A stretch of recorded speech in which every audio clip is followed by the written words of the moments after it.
Assalamualaikum warahmatullahi wabarakatuh. Perkenalkan nama saya Azahra Nurlani Pramadani dengan NIM G002421 eh, dari kedokteran 2024.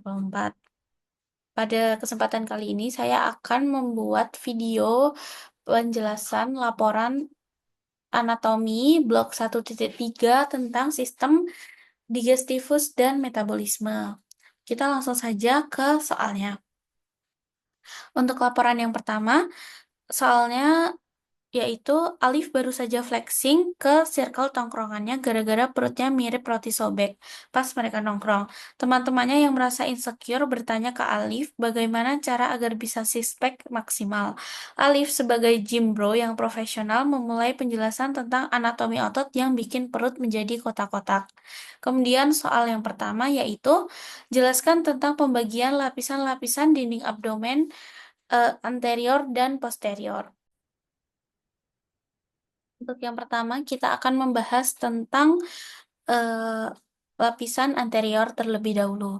Jadi, lapisan anterior awalnya kita ada lapisan yang paling luar adalah kulit, yaitu yaitu melekat pada struktur yang terletak di bawahnya.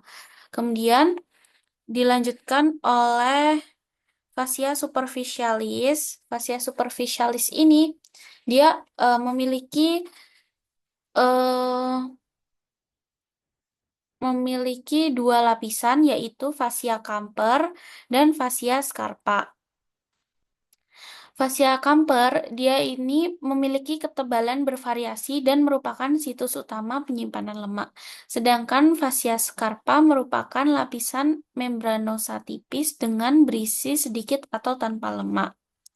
Kemudian eh, pada pria fascia superficialis ini dia akan berlanjut membentuk lapisan baru yang disebut sebagai fascia dartos. Sedangkan pada wanita akan disebut sebagai komponen labium majus pudenda. Kemudian fascia scarpa dia ini memiliki eh, dia ini memiliki kemampuan untuk meluas ke superficial ke skrotum sebagai fascia dartos seperti yang tadi saya bilang. Kemudian dari dalam area skrotum, fascia dapat ditelusuri ke belakang berlanjut menjadi fascia coles yang menyatu dengan lapisan perineum yang lebih dalam. Kemudian eh, di bawah ligamentum inguinal dia akan bergabung menjadi fascia lata. Kemudian lapisan di bawahnya yaitu musculi et aponeurosis. Di slide selanjutnya, musculi et aponeurosis ini dia memiliki dua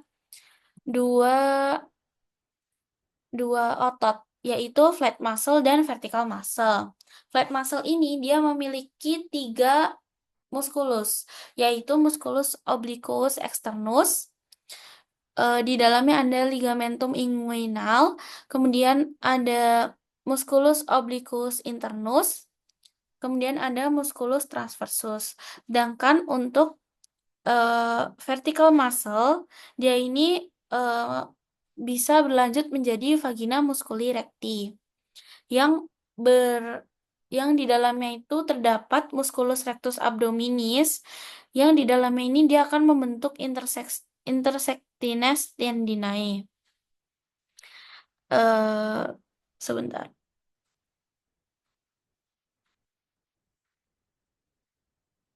Kemudian eh, di dalam intersectines tendina ini dia akan membentuk prosesus xiphoideus, mohon maaf ini agak typo sedikit. Kemudian ada umbilicus. Kemudian juga ada musculus pyramidalis. Nah, linea alba ini, linea yang berada di tengah ini, dia adalah garis berserat di dinding perut anterior yang dibentuk oleh perpaduan aponeurosis musculus obliquus externus, internus, dan transversus abdominis.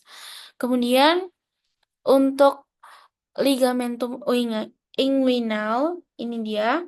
Dia ini batas bawah aponeurosis musculus obliquus externus abdominis yang dia akan membentuk ligamentum inguinal dextra dan sinistra yang dia ini berjalan dari sias atau spina iliaca anterior superior sampai tuberculum pubicum dan dia akan membentuk kanalis inguinalis.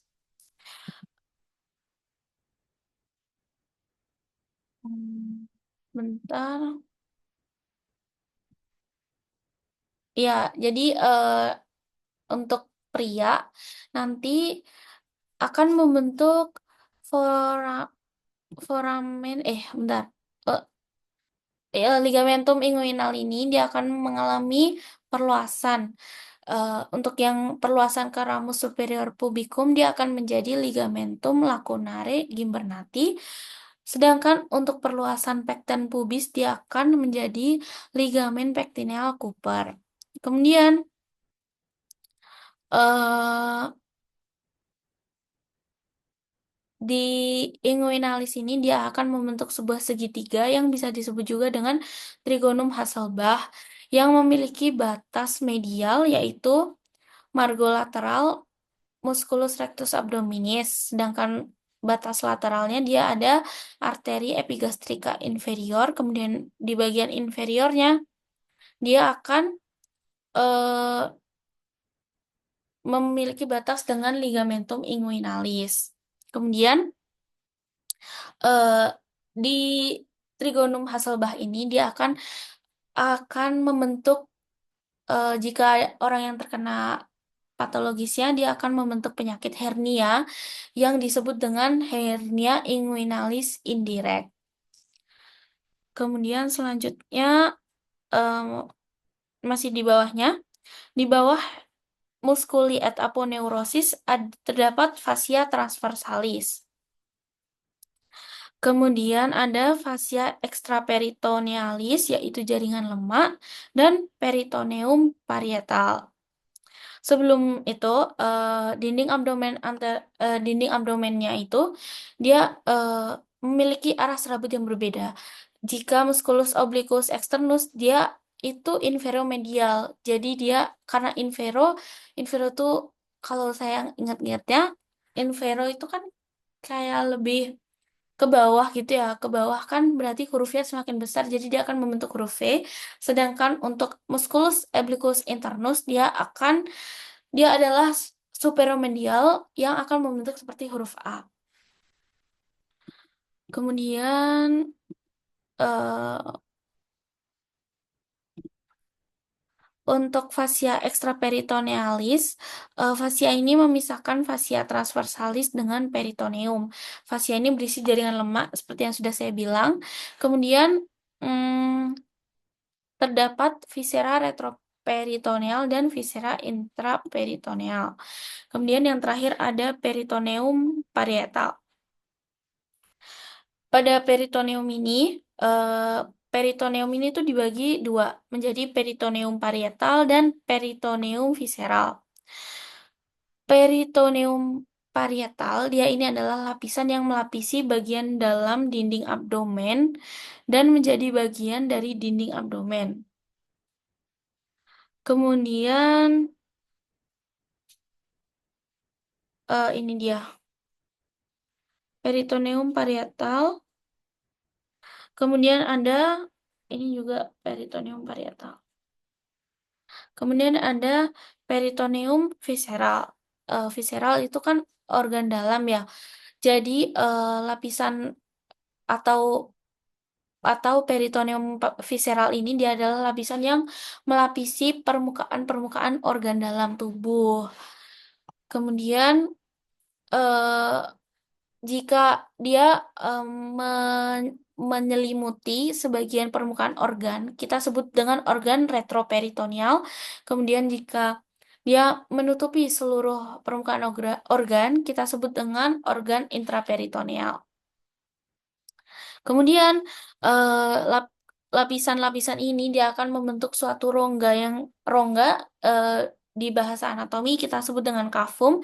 Jadi rongga-rongga ini kita sebut dengan kafum peritonei.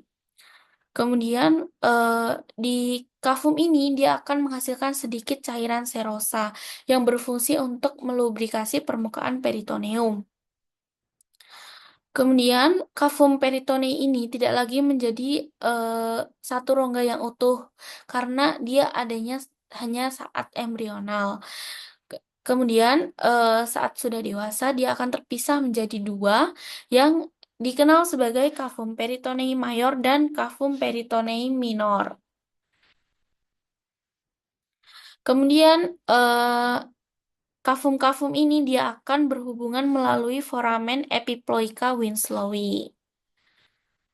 Next, untuk posteriornya, untuk posterior dari dinding abdomen, dia ini lebih banyak eh, lapisan-lapisan muskulusnya.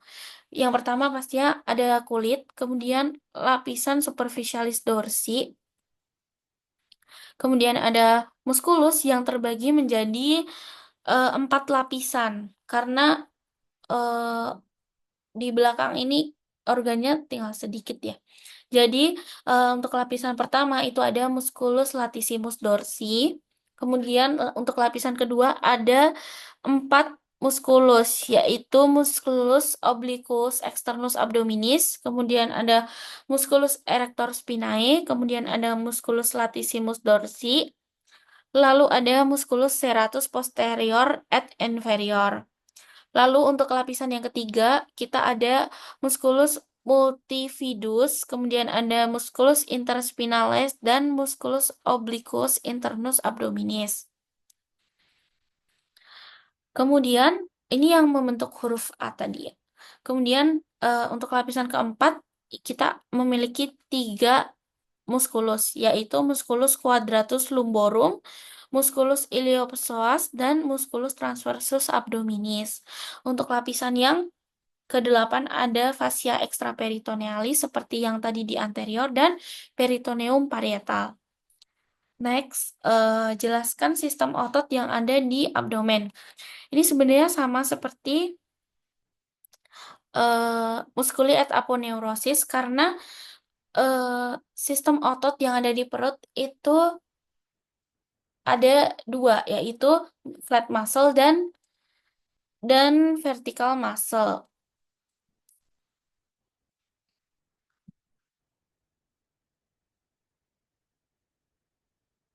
Flat muscle dia memiliki 3 otot penting, yaitu musculus obliquus externus yang menjadi tempat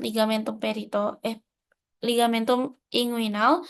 Kemudian ada musculus obliquus internus dan musculus transversus. Kemudian untuk vertical muscle-nya dia akan membentuk suatu lubang, yaitu vagina musculi recti, dan di dalamnya ada musculus